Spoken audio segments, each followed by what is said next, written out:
We watched I Am Celine Dion, and let's talk about it. Grab a drink, grab a snack, and let's go back.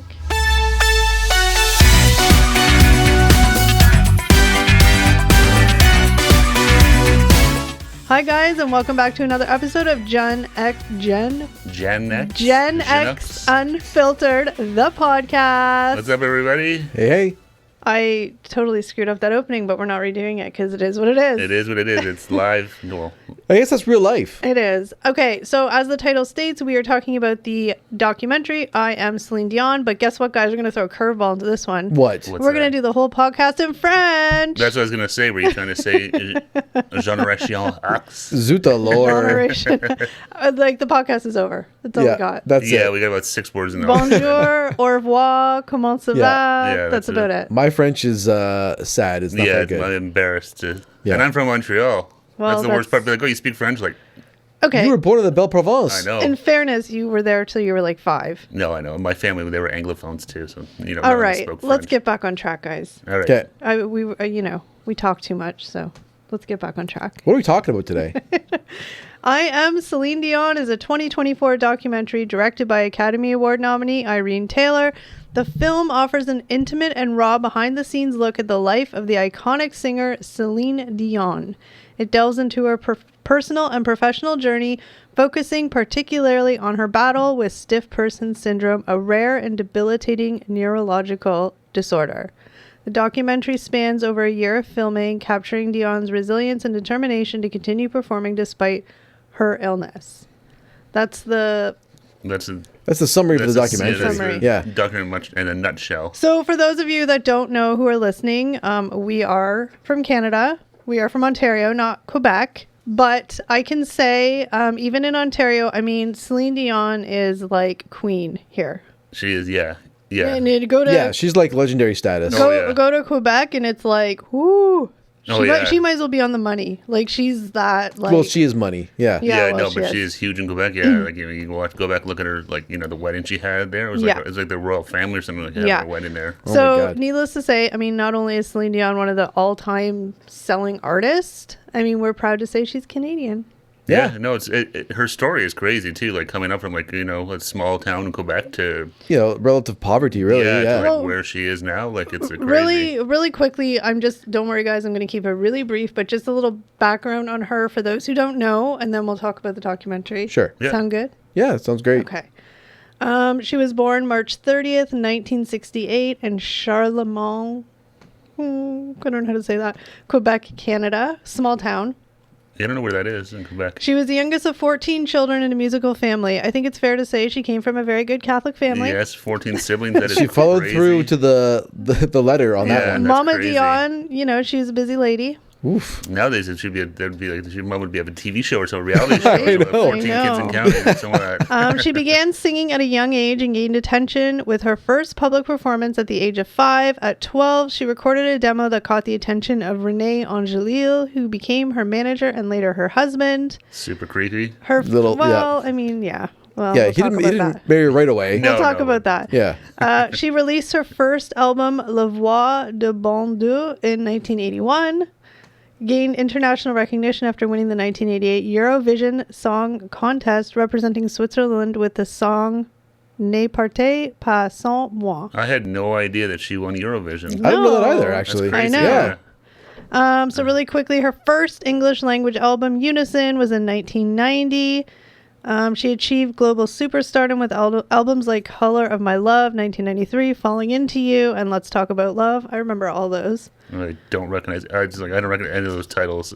Yeah, I think she... Well, No, and then she kind of blew up. I mean, internationally, I mean, this was just huge. Yeah. That she performed the theme song for the blockbuster film Titanic in 1997, which became one of her signature songs and won an Academy Award and Grammy Awards. Oh, that My song heart was will massive. go on. I mean, I love watching her perform that because she's so like extra. It's Yeah. just She had, like, amazing. heart, I'm like, how are you chest not hurting beat or yourself? whatever. Yeah. Am I the only one when you hear that song, you think she's saying hot dogs? Not. No. No. No. Whenever I hear the song, it sounds to me like she's saying, "The hot dogs go on." Okay, really I have good. to listen to it again now. Let me just get through this so that we can get on to the good stuff. Okay. She married Renee Angelil in 1994. Oh, for some reason I thought it was later than that. 1994 or earlier than that. Sorry.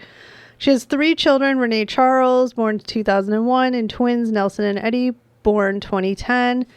Her husband Renee had cancer and he died in 2016. That's right. Yeah, I remember he passed away a few years ago. So this kind of will lead us into sort of what the documentary is basically about. But she launched a successful residency show at Caesar's Palace in Las Vegas starting in 2003 and running for several years, becoming one of the highest grossing residencies of all time. Ooh.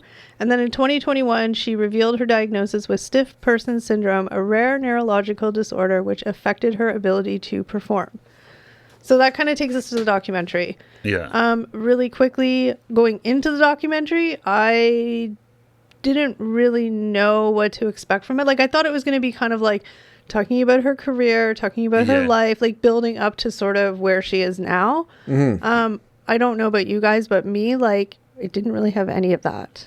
No, I didn't know what to expect. I thought she was going to be like, because hearing stiff person syndrome, I assumed she was going to be like in like total paralysis, basically. And I mean, like at one point in the documentary, jumping ahead a bit, she has you just like totally. She has like a seizure and like gets into that state. Well, it opened up with that too, right after. Wasn't the first scene of her? Yeah. I'm pretty sure the very first scene was her. Okay, hold on a second. Let's just. But I wasn't sure like how severe her condition was. Well, here's the thing though. She was diagnosed in 2021 and she kind of just disappeared. She canceled her show, she canceled her residency, and she kind of just disappeared. So then I don't know exactly when it was, but it was like a year or two later, she kind of made that announcement to everybody saying, hey, this is what I'm suffering from. This is why I have to cancel my shows. Yeah. And then, so I mean, you know, in theory, she's had like 2+ years of intensive therapy. Like, we don't know what she was like. No. So she's had very intensive therapy. And I mean, she's still not, I mean, just based on what they're showing in the documentary, she's still not, like, she's very frail. Well, no, but so just the way you're talking though, so like, she filmed her message on the documentary, right? Okay, I don't know. I thought maybe it was just I'm assuming that was the one where she was there crying. No, because I'm pretty sure saying that how much I miss you guys and love you, and I have. Oh, maybe I don't know. So I'm saying I think this is all happening because it was obviously during the documentary. Because it's obviously during COVID, right? Yeah. Well, because everyone was wearing masks and stuff like that. So no, I'm not. But I think I know. So okay, we're watching it right now, but I mean the documentary was filmed over time when she was diagnosed, so I understand. So maybe today, today, who knows what she's actually. I mean, we've seen her make a few public appearances, and she seems to be a lot not as frail. Yeah, she was just out at the NHL draft. Yeah, with the Montreal Canadiens. Go Habs go! She announced their first pick. So, okay, really. I don't know where to kind of dive in because the documentary, for those of you that haven't seen it, it is very just focused on obviously her illness and her recovering from this illness or trying to get her ultimate goal is to get back on stage. Yeah. That's what she wants. That's what she's trying to do. And with physical therapy and stuff like that, she's trying to. Even though the odds are not great for that particular syndrome, because I mean, even she explained in the documentary that it can be triggered by touch, it can be triggered by stress, loud noises. So I mean, it was sort of weird, like the way she's described it. It's almost like a panic attack type situation where it's all triggered by like stressors and like environment. It's not like it doesn't just kind of happen. Well, she did talk about like how she was trying to treat the illness early on, right? When they weren't sure what it was. She was taking Valium. She said like she got like near fatal doses of Valium and trying to like treat these like these symptoms you're talking about, right? Which are brought on by stress. And, having a residency in Vegas seems like the worst possible situation to trigger something like this. Especially because you're probably doing a couple of shows a night. Yeah. It's more, I mean, that alone, but I just mean like the stress of it always, but the physical impact on your body on performing like that, like that's crazy on anybody. Healthy or not, right? Oh, no, it's a lot of, to be out singing every night, doing like a full concert. Like I said, I'm guessing they probably do 2 shows a night. Like, that's a lot. So I watched an interview with Celine Dion that she did after the documentary came out. Like, this just came out a couple weeks ago. And she said that doing this documentary was her love letter to her fans. She's like, so many of my fans send me so many encouraging letters and you know, fan letters. And she's like, so this is my letter to all of you guys. So I don't know. I get that. I mean, it's great. She was very intimate in the documentary. I mean, she showed and she was vulnerable. I mean, yeah, no, she definitely didn't hide anything. Yeah, no, she didn't hide anything, and she was sad. Like, I just got the documentary is just very sad. Well, I just got it was sad, and I felt her frustration too. Yeah, because she said basically like, my lungs are fine. Yeah, like, and she was like, I know how to sing. I know what I want to sound like, but it's the space in between like my lungs and you know, coming out of my mouth. Yeah, the muscles, exactly. That's the problem. They're basically frozen. Exactly. Yeah. And she's basically almost in the same thing when we watched the Bon Jovi documentary where he was having the issues with his throat and voice. It's like they want to do it, but their body just won't let them. And they all want to do the same thing because, I mean, she said the same thing. Like, people are like, well, just go out there and sing. No one really cares. You can get the crowd to sing along and can kind of hide it. Yeah. But she was sort of like Bon Jovi, like, no, if I can't do this at 100%, I don't want to do it. Well, they all say the same thing, right? Like, people are paying lots of money. Yeah, exactly, yeah. And you want to give them their money's worth. And, like, you know, they take it as their job. They're it's their passion and something they care about immensely, which is cool to see because, the easy thing to do would be to, you know, maybe get a couple more backup singers and, you know, maybe bring the microphone down a bit, or like they said, when it comes to this part, let the crowd sing it. Just play to a click track or something. Yeah, it's like she could. I'm sure it would still pay to see it, but... One scene that I thought I mean, there's two scenes, but for different reasons. But one of the scenes that I found, oddly enough, to be the most impactful, I don't know if you guys disagree or not, you can say whatever after I mention it, but just because, I don't know, it was when she went to the storage locker, it was very sad, but also like, I don't know, so she has this giant storage locker where she keeps all of her dresses, all of her outfits, all of her... Let's be real, it's everything. A warehouse. Okay, warehouse, whatever. Yeah. But I'm just saying, so she's going through all this stuff and, you know, she remembers I wore this dress here, and then she's telling us about like how the dress was made, so it was like for comfort. And you could just feel her like sadness, but also happiness, but like sadness because it's like, am I ever going to be able to do this again? That's, you know, I think she truly loved what she does, you know, and to have it kind of just taken without any choice. Yeah. You know, you can see that's a lot of it. It's just trying to get through that part of it where, you know, it's nothing that she did wrong or she didn't decide to stop singing. It's just she has this condition now that she just can't, and it's trying to come to terms with that on top of dealing with the, you know, all of it. Exactly. And it's not like a condition that a lot of singers like get impacted by, like, you know, like Bon Jovi, where your vocal cords were the problem. Her vocal cords aren't the problem. It's the whole like the syndrome. Yeah, it's all the it's her whole body. Yeah. Now, one thing I have to say about Celine Dion, and I've always thought this in interviews I've seen, but I actually think she's a really funny person. She has a very dry sense of humor. I think it's with the French accent as well. Like some of the words she says, like her English is very good, but I mean, she's very French. Mm-hmm. And some of her like terminology or slang is kind of funny. And like the scene in the warehouse where she's talking about the shoes, I was like, oh my gosh. And she was so serious about it. Do you guys remember that? Yeah. Like she was serious. She's like, no, like the shoes choose. No, what did she say? I don't choose the shoe. Can't remember what she said. Basically, she's like, anywhere from a size 6 to 10, I make them fit. Yeah, she's like, I don't care how small they are or how big they are. I'll stretch my feet out to make them fit, or I'll cram them in there. Exactly. Just, if I want the shoes. She found a pair of shoes that were beautiful. She didn't care what size they were. I'll make it fit. I just thought that was super funny because the way she told the story, I don't know, it was just really funny. She's very like passionate about it, but... Yeah, I mean, that scene to me was just very emotional. I guess that's the word. I don't even really know what the emotions were, but it was just very emotional because you could feel her emotions. Yeah, you could tell she was definitely in a weird, you know, like this nostalgia kind of like melancholy almost. Like, but also like looking back on all these great times, but again, sort of being with the whole like, will I do this again? Yeah. And she surprisingly, again, maybe the whole premise of the documentary was just to talk about like her, which is fair enough, but she didn't really talk about her. I don't even think she mentioned her husband at all, to be honest.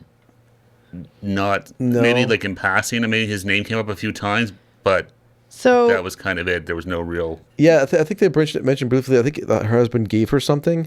It's like a piece of jewelry or something. She kind of like holds on to it. It reminds her of him. Oh yeah, that was about it. I think. Like wedding band or whatever. They were again. We're just observing from the outside in. Obviously, we don't have a personal relationship with Celine and her late husband. Yeah, but I mean, It was definitely a fairy tale. Like, they were like in love with each other. Like, they would have been together. Well, I mean, they were until the day he died, but I mean, they would have been together forever. He was quite a bit older than her, which unfortunately sucked for her. Yeah. But yeah. I mean, they were definitely like in love. Like, you know, they were always together. Yeah, no, she definitely seemed to, yeah.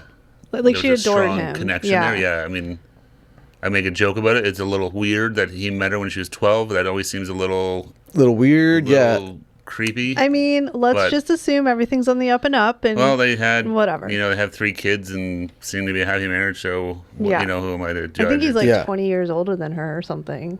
I would assume like that, he's got to be. If he was her manager, then I would assume he would have been, you know. I mean, and let's be real, though. She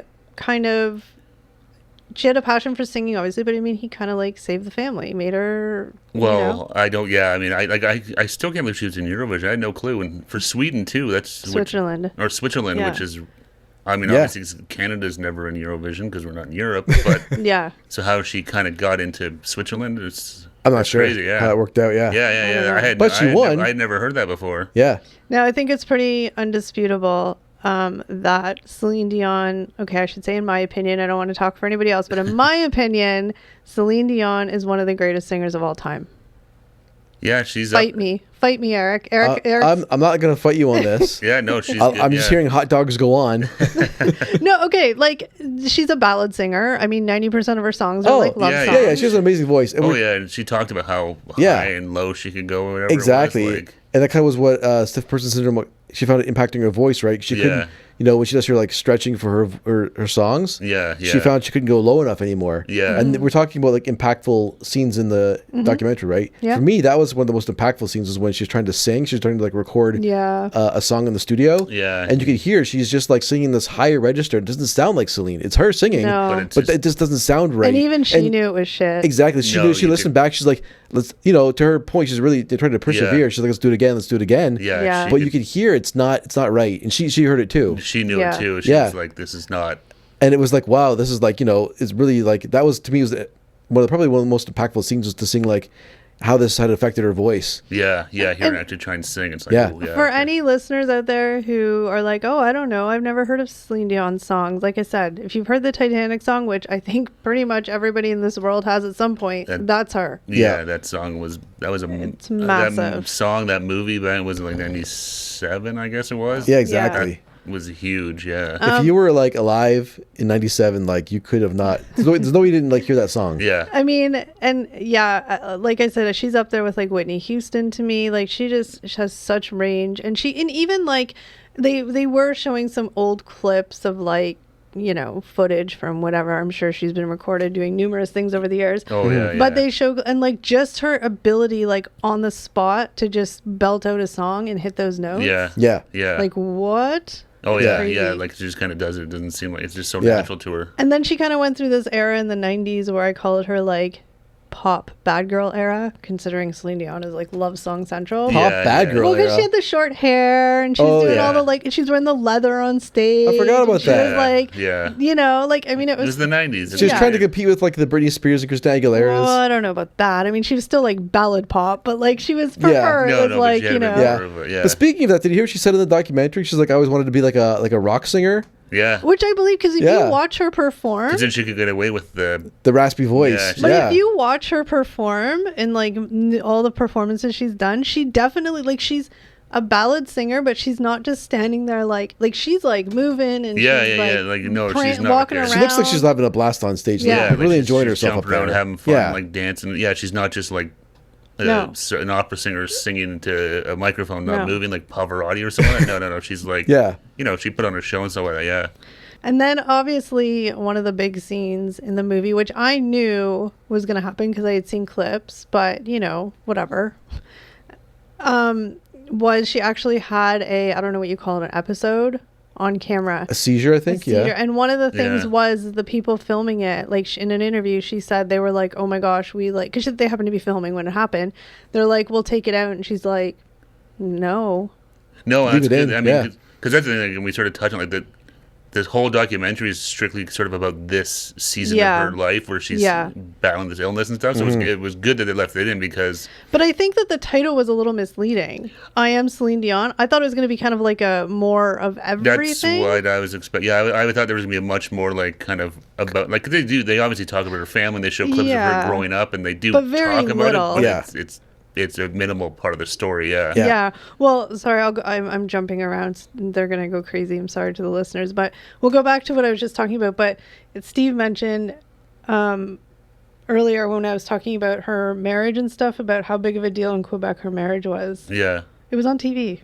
Oh yeah, and it was like was it the Notre Dame de Grâce? I think it was like the biggest Notre Dame, or was it the Basilica? I don't know, whatever it was, but whatever the biggest church in Quebec in Montreal is, like it was huge. If you're a student. If you went to school in like the 90s in Ontario, you probably had a school trip to Quebec and you probably visited that church. Probably, yeah. That's the church where they have all the like crutches and stuff, right? No. That was in that's Midland has that. Oh, no, that's not. I went to Midland.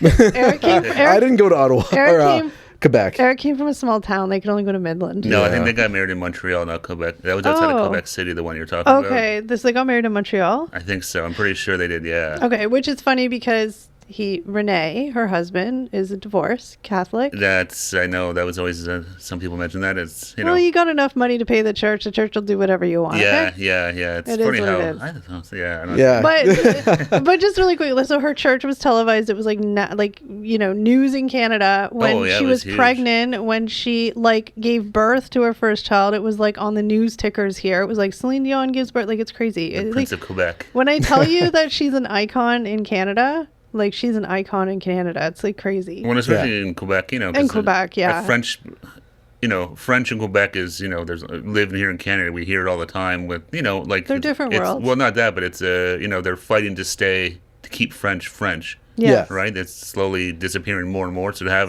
they're very protective of their culture. Yeah, exactly. So to have a girl that is fluent in French, even now, like you said, English is obviously her second language because you can hear, you can hear her French accent. She's still kind of...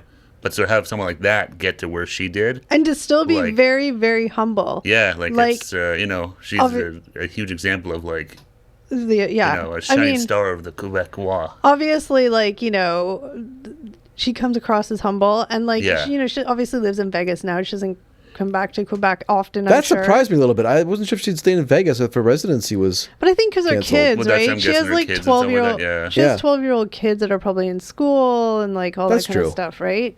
I mean, she's got a whole life there now, I guess. Yeah. And, maybe she wants to get back Maybe she, loves Vegas, too. Well, and that, too, like I said, maybe, because I don't know what her deal is with her residency, but, I'm guessing she's hoping to get back into it, so it's but let's be real, most people, celebrities who came from Canada and moved to the state, they don't come back here to live very rarely. Not many of them. No. They've made their life out there. Well, especially if you're in the entertainment business, you know, like Hollywood, LA, because even in Vegas, right, Los Angeles is 3 hours away and stuff like that.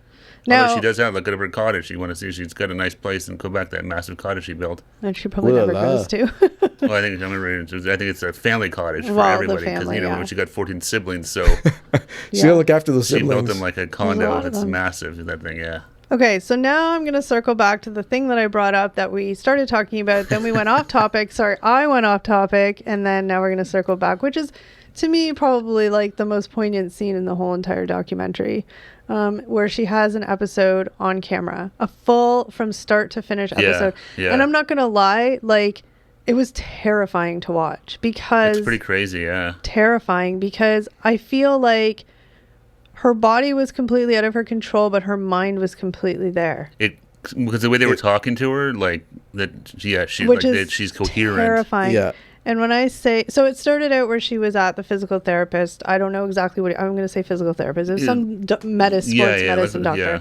And he was doing something with her feet and her feet started going numb or twitching or something. Yeah. And then it was pretty quickly that she went into a full blown, he had to lie her down. They were trying to prevent it from like going further. They're trying to stop it. Yeah, they could see it coming. Yeah, because he kind of knew. He's like, hey, he said, go get so and so. I think we're gonna. Because he tried to give her like the nasal spray to calm it down. Yeah, and that didn't do it. Yeah. Well, so I think they were trying to just be like, okay, breathe, lie down. Yeah. It's okay, breathe. Yeah, so but I think it was just, it just kind of went too far.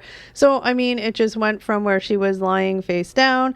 She started like twitching. I wouldn't say seizure per se, but like twitching. No, she kind of just like froze up almost. She stiffened up entirely, yeah. To me, it was like her hands and her feet. Like when I say, if you haven't seen it, when I say she was literally like a stone statue. Well, because they roll her over and it's like... stiff as a board. Yeah, she's basically just like...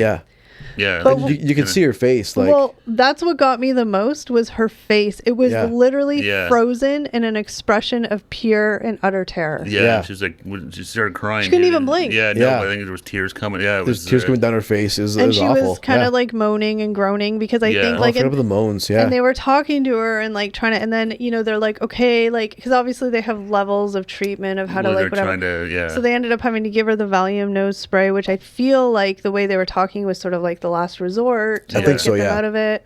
And I mean, I don't know exactly how long it went on for because I mean, obviously they might have trimmed it down a bit. Yeah. But then it ended and oh, you're right. I forgot the Valium came in after the she was just full blown seizure. I thought it was a preventative thing, but you're right. Now that I remember, because the way the impression I got in the conversation she had was it was sort of like this was like because even he said he's like, okay, get the nose spray. I feel like it was like a last Yeah, well, I think because like Eric started touching earlier when she was taking it way too much. Yeah, I think she's actively trying to find different ways to manage it. It's sort of like, okay, none of this stuff's working.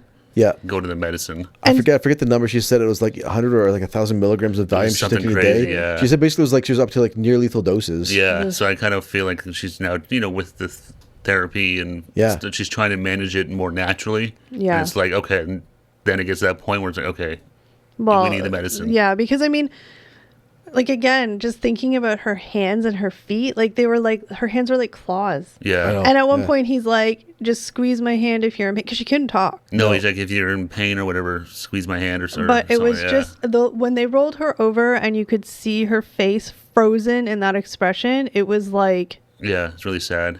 Oh my God, like.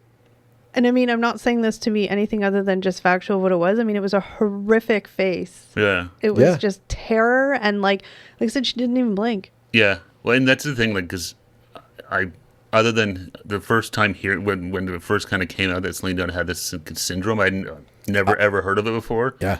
So I was expecting it more to be like, she was like wheelchair bound like all the time. Like I think it's just the episodes that flare up. No, and that's what I'm saying. It's just like it's these flare ups that just happen and they're uncontrollable and they have. But I kind of thought just the name of it that like she would always have like I don't know her hands were always exactly. Stiff that's exactly what I thought that she was always going to be like in that prone position. Yeah. If you know, like she did mention like when she was walking, like. I think she's in pain a lot of the times walking and stuff. Yeah. Oh yeah. She showed like her. She was still on a lot of like medicines. Yeah. She showed that counter. Like, she had her like her AM and her PM medicines and stuff. Even like a lunchtime one. It was quite the pill case. Yeah. I mean, thank God she obviously has the resources to get all the treatment in the world. Yeah, I mean, right? she has the ability to have around the clock help and physical therapists and everything else. I think that's a whole different conversation. But imagine you didn't have like the resources for all. Well, you wouldn't have those treatments. The medicines that the in-home care, all that stuff. You would probably have the medicine, but not like the physical therapists and the sports doctors. Here's the Valium and but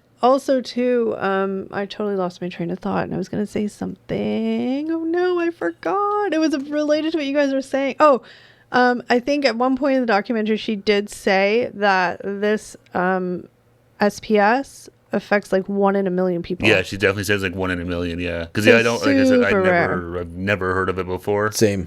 No, okay. I'm not a doctor. I don't claim to be a doctor. Nothing like that. But to me, in that moment when she had that episode, it was almost like somebody who, like ALS, where their body is completely not theirs, but their brain is like totally functional. That's basically what it seemed like. Yeah, and that was terrifying to see. You're like a prisoner in your own body. Yeah. It was just terrifying to see. And I mean, I'm not trying to compare one to the other, but that's just sort of what it equated to me. And it was just like, ooh, it was terrible. Like the look on her face, like I can close my eyes and still see that. And I just, you can't help but just feel immense like compassion. It's and it just goes to show, right? You have all this money and wealth and talent, but if you don't have your health, it's all for No, exactly. really quickly to kind of like lighten the mood again. I'm gonna say. So her two twins, I think they're like 12 or they must be. Sure he had the little 12-year-old mustache. That awkward teenage stage where they're kind of sort of still kids, but not quite kids anymore. So her two teenagers were, her oldest son, who's in his 20s now, he was not in it, which surprised me because he's the one, like, he goes to all the, like, red carpets and interviews with her. So I don't know why maybe he just wasn't available to be in it. Yeah, like, he's not, like, he's in the public eye with her. Like, he's her biggest supporter. Oh, okay. Like, he went to the premiere with her and all that kind of stuff. Okay, But so the two youngest, the twins, they're like 12, 13-ish. I can't remember when they said she was, 2010. So they'd be like 14.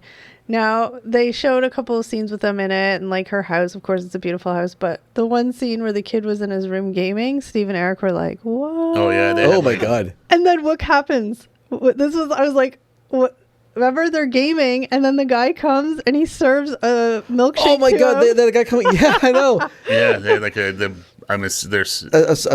butler or somebody coming, give them like a perfectly like formed like 1950s style like milkshake on a tray. Oh man, these kids are living the life. I know. Yeah, and then his gaming setup. Well, they each had like matching like Oculus Rifts. Yeah, but they had like this little like they were like in a chair like I'm in now, but then there was like a wraparound screen in front of them. They had their headsets, they had microphones, so they could like go live obviously on Twitch or whatever. Like it was like this whole built in with like the gamer chairs. It was a fully immersive setup. Yeah, and they each had one. I'm like, oh man. I know.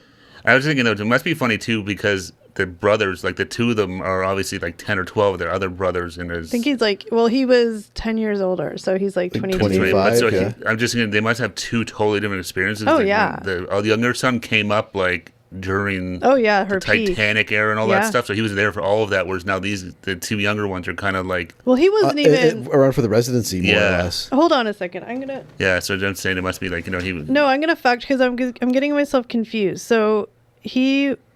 Oh, so he wasn't even born. He was born in 2001. So it was like, yeah. What am I? Okay, never mind. But I mean, she was at the height of her career. No, but then, he would have seen more of that side of the fame versus like. And then the other, so they're 9 years apart. The others were born in 2010. Okay. So they're like 14 now. Definitely, because especially that was like I said, that was probably 2 years ago they were filming that. Yeah. I'm guessing because of the mask. Their mask looked like prime COVID time. They were by that. Yeah. They were only 6 years old when their dad died. That's sad. She was, I don't remember the story and I won't do justice to say it, but I watched an interview with her. It was an older interview, I think. And she was talking about, it must have been recently after he had passed away. And the interviewer asked her like, oh, like, how did your kids, like, how did you talk to them, whatever. Yeah. And she told this like really like sad story about how she told the kids. I've never seen it, but she's talking about that movie Up. With the old guy. Oh, yeah, with the balloon. The balloon house, yeah. So that was sort of, because it was their favorite movie, so I've never seen it, so I can't really speak to it per se, but she was talking about the balloons and like how, they were 6. They don't really get it. They just know their dad's not there. Yeah. So I was just, the way she was telling the story, I was just like, oh my gosh, it was so sad. But I mean, she just, again, we're just basing our impressions on what we see on TV, but I mean, she just seems like such a down-to-earth, like, humble person. She definitely seems like grateful for her. Yeah, but even just like but the fact that she's on this documentary, clearly not wearing any makeup or that. No, I mean, not hiding her illness. No, hey, more power. Fantastic. She still looks good for her age, but a lot of celebrities would be willing to do that. No, and even if they're not, even if they are sick or dealing. Yeah. They're still going to have the glam squad to kind of make me look as good as possible. From what I could tell, just no, and this I mean, is me. And I'm not saying like I am all women. Do what you want. Don't wear makeup. Like be you. Like I'm not saying this to be any negative towards her, but I mean, there was some scenes in that movie where, like you said, she didn't have makeup on. Like she clearly hadn't washed her hair. Like she was feeling like shit. Yeah. And I mean, she didn't look great. Like just because I mean, she has this illness too. Yeah. No, it's very vulnerable, right? She looked sick. Normal. Well, I think that's exactly it. It's how that ties into the whole theme, which is what her showing her vulnerability here. Yeah. Right. Yeah. Like she showed like this is what I look like without makeup. I'm sick. This is what it looks like when I have an episode. Yeah. This is my voice. I can't really sing as good as I used to anymore. Yeah. She didn't try and like exactly. It was a good documentary, but it definitely was. Yeah, it was more like she's just down to earth and I think it was like. I think she. I mean, I shouldn't say I think, but my impression is that she wanted to really explain to her fans about why she can't perform anymore. Like, she really wanted them to understand why, and to have them understand that she would do anything she can to be performing for them. I think, and to show here, like, I'm trying to fix this. I'm trying to get better, get to a place where I can get back on stage and sing. Yeah. Also, just I had a flashback to the documentary. Can we also give honorable mention to her dog? The fattest dog of life. Oh, that dog. So he just flopped anywhere, It was when he just lying in the middle of the floor, like his legs and just spread-eagled sprawled on his stomach. Like, that dog was so fat, it was just like little, like, tiny legs sticking out from underneath it. Oh my gosh. He was like a big, like retriever lab or something like that. Yeah. And he was a retriever, but it was so cute. But he was always there. He was lying beside her when she had her infusions, and, like, that. Yeah. It just, I can't imagine, and I can't obviously relate, but, like, to have an illness or a disease, and there's millions of them out there, where, like, there's nothing that can cure it. There's not. All you can do is hope to alleviate the symptoms, and you try so hard, every possible thing, and there's no guarantee, and you just feel like shit. Yeah. It was definitely a documentary about Celine managing her symptoms. It wasn't really an in-depth look into, like, what stiff person syndrome is. No. It didn't talk about, like, where it comes from, any theories about it, any, like, even, like, a lot of, like, treatments or new treatments or research about it. But I also kind of like that, though. Yeah. Because she's not a doctor. No, right? She's not. I mean, she could have had doctors on the documentary. I'm just saying that's I'm saying the documentary wasn't about stiff person syndrome so much. It was more about her managing the symptoms. I agree. Just her But my personal opinion is I kind of like that. It was more personal, right? To have a documentary where the doctors are on there talking about all these facts and this and that. No, it's kind of I'm not disagreeing with you. I'm just saying. No, I'm just saying that's how I viewed it, right? Yeah, for sure. I viewed the documentary as more of her journey with the syndrome. That's exactly what it was. It was really just. It wasn't like an informative piece about what PF is. No, and it wasn't. And we sort of said the same thing. This wasn't like a whole, like, look back on Celine Dion's entire career. They did talk about that, but it's really just this, like, sort of current snapshot of her life and what she's going through right now with this illness, and that's really what it all was about. Yeah, which I didn't at the time. When we said we were going to watch it, I thought it was going to be much more. Well, the title's kind of deceiving. Yeah, I thought it was going to be much more like about, like, her coming up through, Well, I mean, more of a biography, more of a comprehensive story of her life. Yeah, and they touch on it a bit, but I knew that it was obviously a lot about her illness, but I thought there would be more talking about. I kind of wonder if, like, they weren't shooting it as a biography. No, they weren't. Or do you think they were? Yeah, and then this happened, I think. I don't know. Maybe. Well, just made me think of that was when you were talking about her recording that message to her fans and stuff like that. Like, I'm assuming that was the message we saw her record live in the documentary. Mm-hmm. Yeah. But it's like those cameras were already there, like, for weeks or more. Yeah. So it's like, unless the odds of them kind of knowing this was going to happen, and that's why I'm like, I wonder if they were doing a documentary about her and then. I don't know. This episode happened. And because I think that because I think she knew that she had this illness maybe she did, before. But decided, hey, let's focus on that, not so much just like a. I don't know. I don't think that she was doing. I think that this was specifically to do this because it's hard because you have to get the timing in your head right. So now it's 2024. This documentary was filmed, like you said, it was COVID-ish times, so it could be 21, 22, somewhere in there. And then, but before that, she knew that she had this, like so when the documentary starts, she'd already canceled her residency. Like, she didn't cancel it during the documentary. She'd already been, like, going through treatment. She had already stopped performing. So, I don't know. Yeah, I have no clue, but it was good though. It was interesting to see. Like, it was definitely not what I was expecting in terms of what it was about, but it was good. No, okay, definitely say it's worth a watch. I just totally forgot how many good songs Celine has. Oh my god, so too, many. Right? And go through them all. Now it's funny. Now I've seen them, like, how many of her songs you still see on, like, TikTok and, like. Oh god, yeah. And I mean, here we had the Much Music or Chum FM countdown on the weekends. It was like our MTV countdown. Not going to get in the MTV debate, Steve. It's okay. Chum FM's a radio station. Chum FM's a radio station. But they played it on TV. They played the music videos. Oh, my gosh. They played just clarifying for people. They played it on TV, right? Yeah, so it was on, like, City TV, which had owned Much Music, blah, blah, blah. It doesn't matter. It probably wasn't City TV. They're giving me looks, but ignore that. Anyway, it was a video countdown. Yeah. And I swear to God, for all the years that I watched it, she had one song on there all the time. She had a ton of. I mean, if you go through her like catalog, yeah, I mean, like, she had like a ton of hits back. It's hard to find a year in the 90s, like through like the 2000s, like when she didn't have like a song on the charts in Canada somewhere. Yeah. Well, she, like I said, she's one of the top selling artists of all time. She's sold over 200 million albums. Yeah, because don't forget, she also had albums that were in French. Yeah, she was super successful in French. I mean, more localized success, I think. Well, I don't definitely think much more of a niche market. For sure. Well, I'm guessing that probably was something that's how she started. Was French. That's what I was going to say. I'm guessing when Renee became her manager, he kind of was like, maybe let's try an English tune, see how that goes, and because I mean, let's branch out and I mean, go win Eurovision, follow ABBA.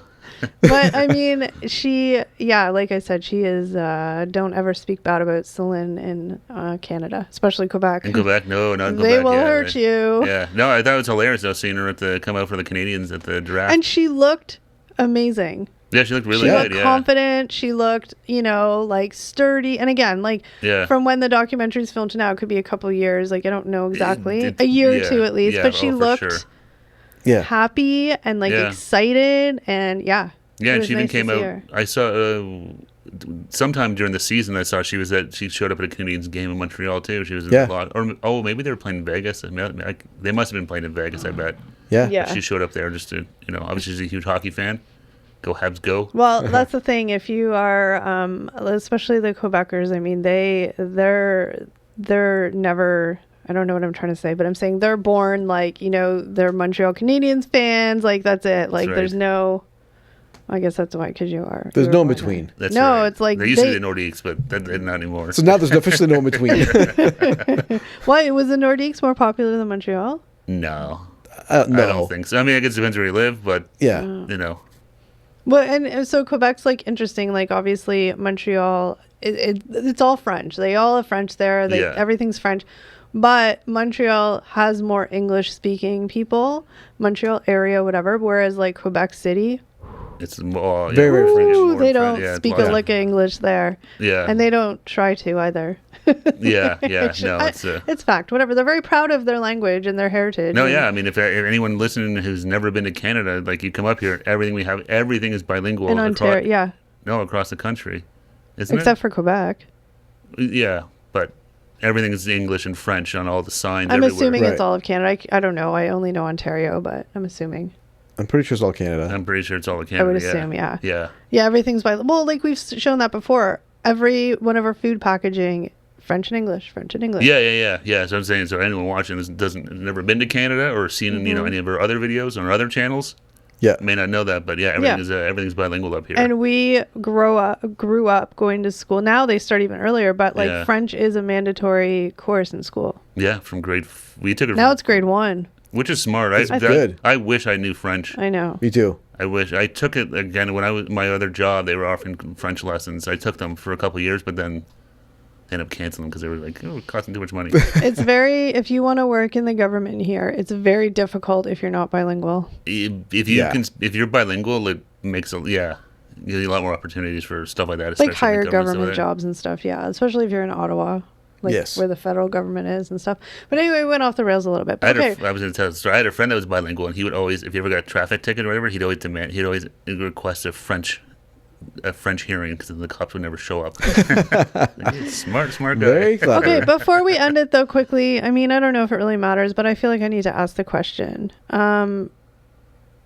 Did you like the documentary, Eric? Yeah. I said I think it's definitely worth a watch. I thought it was a good documentary. I thought it was a really insightful look into what is life like having stiff person syndrome and how Celine Dion is managing it. So I thought even if you're not a fan of Celine Dion, it's worth a watch. Mm-hmm. What about you, Steve? Yeah, I definitely want to check it out. It's interesting. Like I said, you do get a bit of the history of her and how she got to where she is, and then you see kind of where she is at now and going through this new chapter of her life, fighting this illness and stuff. But I thought it was really good. So I would definitely check it out. Yeah, it was good, and you can't help but have especially if you're Canadian, have a sense of pride watching it, being like, It's always weird when you see someone that's like from Canada And yeah, because we're tiny, like we're small compared to all exactly this country, to see them at the pinnacles of these, get to these heights of these industries that are like, Well, let's be real. Like we neighbor the United States, and the United States has most of the successful actors, singers. Like they have the entertainment industry. Don't argue with me. I'm just saying they have the entertainment industry. No, I know. And we have our own. Like we have Justin Bieber and that's what I'm Avril Lavigne. But I'm saying to make it like internationally from Canada, not a lot of people do that. No, not at all. But you look at some of the ones that have. It's crazy how big some Canadians have gotten over the years. Like you look at some of the biggest stars, even in the U.S., have been Canadian.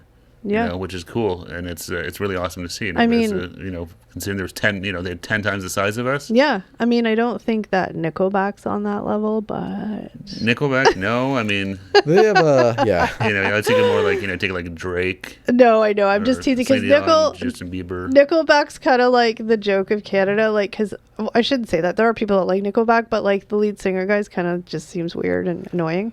Yeah, they had a whole trend of everyone hating Nickelback for a while. Yeah, it's like this whole big thing. It's like a Canadian joke. It's funny. Oh, that's more than just Canada. That's like a worldwide thing. Whatever. But no, I'm just saying. Yeah. No, it's I don't know what the hate came from for those guys. Because Chad Kroeger looks like a douche, and I feel like he is a douche. Sorry, maybe you're not, but okay. Yeah. Wasn't Avril Lavigne married to him? For a minute. They were. Oh, yeah, they were. For a minute they were. That, yeah. Yeah, a minute. But like, I don't know. He just looks greasy and slimy. Ugh. Yeah.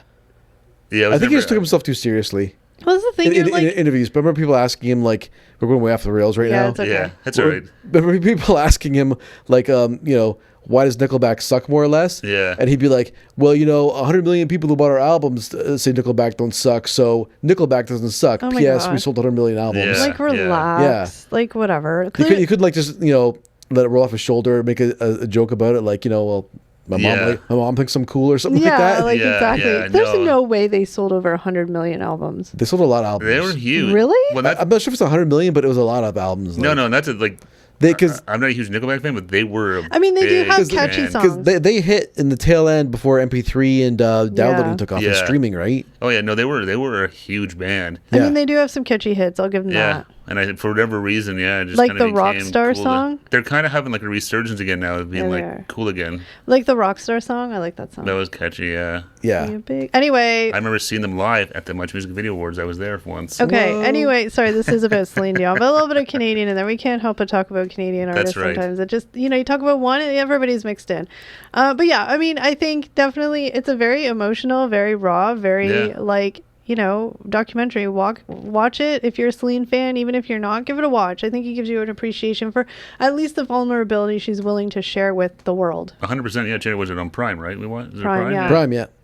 But comment below, let us know if you guys have watched the documentary, or if not, what is your favorite Celine Dion song? I want to hear. Ooh, yes, let us know. I want to hear, because I want to hear that one that they sing on TikTok, and they serenade the I always forget which one is that. It's all coming back to me now. It's all coming back to me. It's one of my favorites. But thank you guys so much for watching, and we'll see you in the next one. Take care, everybody. Bye, everyone. Au revoir, mes amis.